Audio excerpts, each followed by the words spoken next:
Hello, and welcome to the final installment of the video companion series for the African Methodist Episcopal Church, A History, written by Dr. Dennis C. Dickerson Sr. The focus of this video is Chapter 7, Becoming a Global Church, 1976 to 2018. And my name is Dennis C. Dickerson Jr., a proud member of St. James AME Church in Memphis, Tennessee. We begin with Section 1, expanding to new areas. In 1996, Brazilians entreated AME members to establish the denomination in this Portuguese-speaking country. The Black Brazilian population was an estimated 97 million, as slavery lasted longer there than in the United States, ending in 1888. In addition to Brazil, there was approval at the 2008 General Conference to establish the India Annual Conference. The India jurisdiction expanded to include 5 congregations in Nepal. The next section is entitled Modernizing the Global Church. In 1953, 2 pastors organized the Brotherhood, the purpose of which was to reform the church's financial system. In validation of that effort, the 1956 General Conference discarded the inadequate dollar money system and replaced it with a regularized budgeting system. AMEs embraced the financial reform. In Section 3, From the Brotherhood to the Grassroots Forum, John Hurst Adams developed a comprehensive blueprint for AME reorganization. The Grassroots Forum in 1967 met in Pittsburgh to discuss transformative upgrades in the denomination's legal, insurance, budgetary, and programmatic operations. That Adams was elected a bishop at the 1972 General Conference signaled continued momentum for restructuring the denomination. The 1980 General Conference established a committee on restructuring the AME Church. The denomination's 13 Episcopal districts based in the United States, 1 that covered the Caribbean and South America, and 4 located in Africa, were not configured for maximum geographical and fiscal efficiency. A proposal was advanced to divide South Africa into 2 Episcopal districts, for example. Also, the 2000 General Conference reduced the denomination's 12 departments headed by general officers and consolidated them into 9. In Section 4, A Global Consciousness, Donald Tony Witter, an AME minister who migrated to London from Jamaica, nurtured the England AMEs. He and Moses Sufula from South Africa were committed to expanding African Methodism from London to the Midlands. The London Annual Conference stretched to both Holland and France. In 2004, the London-Holland Annual Conference formed. The greatest growth of African Methodism was in Africa. In Section 5, Internationalism and Indigenization in AME Leadership, mandated responses from the General Conferences of 1956, 1984, and 2004 pertain to internationalizing the AME episcopacy. At the 1948 General Conference, D. Ormond Walker and Joseph Gomez, both natives of the West Indies, were elected bishops. Their elections compelled AMEs to reckon with the historic transnational character of the Church's episcopal leadership. The 1956 General Conference, faced with ongoing difficulties in getting bishops into South Africa, was pushed to elect an African to the episcopacy. Francis H. Gow, a colored with privileges in the apartheid system, was easiest to elect and more likely to be accepted by white South African authorities.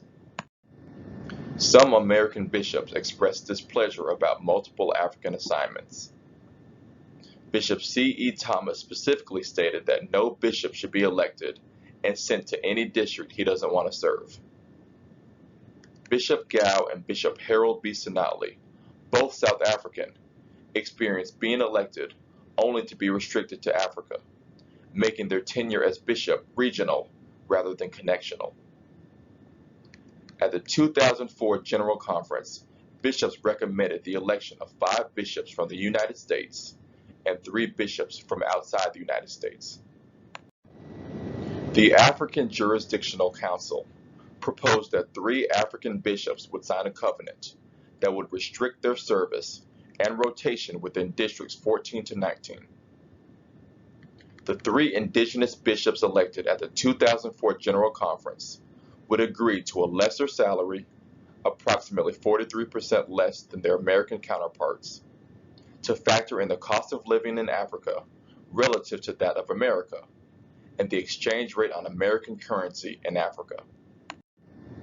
From Missions to Development explains how AME infrastructure was enhanced with programs and agencies aimed at the institutional and programmatic development of Caribbean-based and African districts.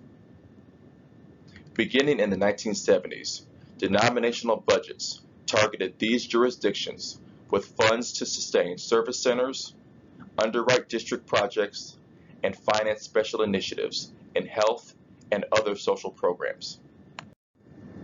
In the Women's Empowerment section, AMEs restricted women to the office of evangelist into the 20th century. Nonetheless, they functioned as ministers in every activity except in baptism, the Eucharist, performing marriages, and burying the dead. Bishops, presiding elders, and pastors, however, facilitated female evangelists in enlarging their ministerial presence as preachers and revivalists, as pastors at small and distant parishes, and as missionaries to the poor, sick, and homeless. Namely, Mary G. Evans, Martha Jane Keyes, Josie L. Brown, and Elizabeth Cruz.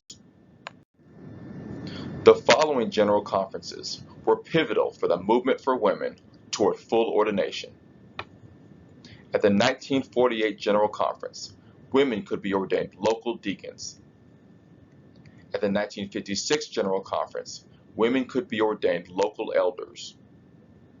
And finally, at the 1960 General Conference, women could attain full ordination as itinerant deacons and elders. The 1984 General Conference elected Jamie Coleman Williams, Ph.D., as editor of the AME Church Review, making her the first female general officer. She would be succeeded by Paulette Coleman, Ph.D., in 1992, the second female general officer.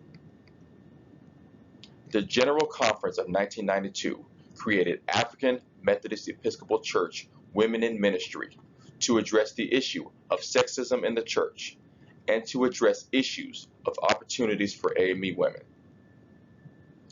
At the 2000 General Conference, Vashti Murphy McKenzie was elected the first female bishop of the AME Church.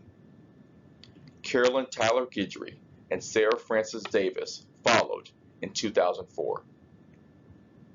The AME Zion Church took their lead from the AMEs and elected a female bishop, Mildred B. Hines, in 2008. CMEs elected Teresa E. Snorton in 2010. The Sex and Sexuality section shows that though sex and sexuality issues were scarcely non-existent in the AME Church, the topics of abortion and homosexuality, however, emerged as subjects that African Methodists needed to address at the 1976 General Conference. Position papers about abortion and homosexuality were presented to the Assembly and were adopted at the 1980 General Conference. The following reflected the Church's stance on abortion in 1976. The Church can in no wise sanction abortion because life starts when pregnancy begins. Since we cannot make life, so we must not take life. AMEs acknowledged extenuating circumstances where pregnancy endangers the life of the mother. AMEs articulated a stance on abortion that was awkwardly congruent with the thinking of conservative white Christians. The following reflected the Church's stance on same-sex marriage in 1976.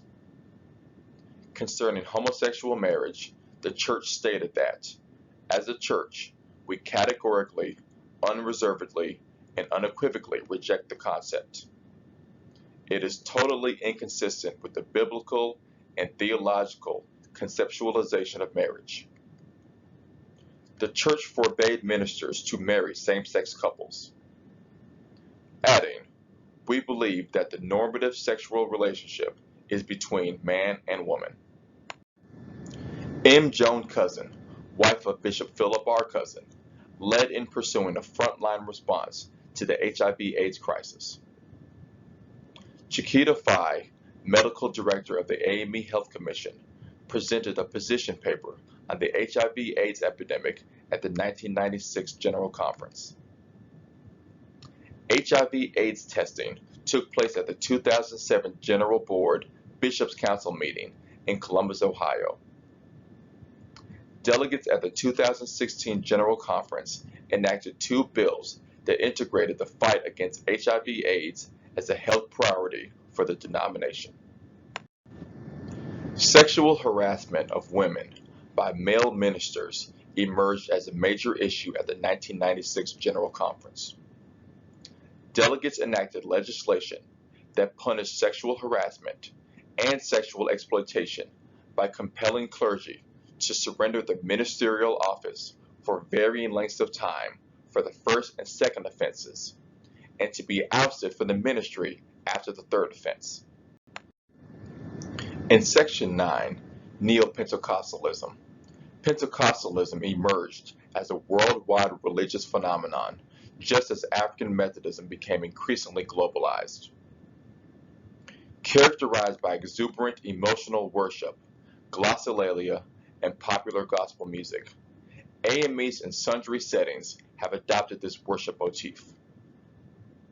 John R. Bryant, a pastor and later a bishop, identified Neo-Pentecostalism as a vehicle to recover a lost recognition of the power of the Holy Spirit. Even though in 1908, the General Conference declared the motto, "God our Father, Christ our Redeemer, the Holy Spirit our Comforter, man our brother." Bryant's pastorates became venues where aspiring clergy were exposed to Neo-Pentecostalism. In the final section, New Models of Ministry, most clergy spouses extended their involvements to leadership and participation in various social service and political organizations.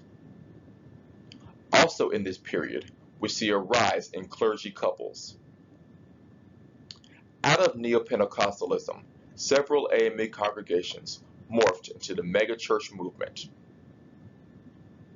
Long affiliation of the denomination in the Federal Council of Churches, the National Council of Churches, and the World Council of Churches led to AME leadership in all 3 ecumenical bodies.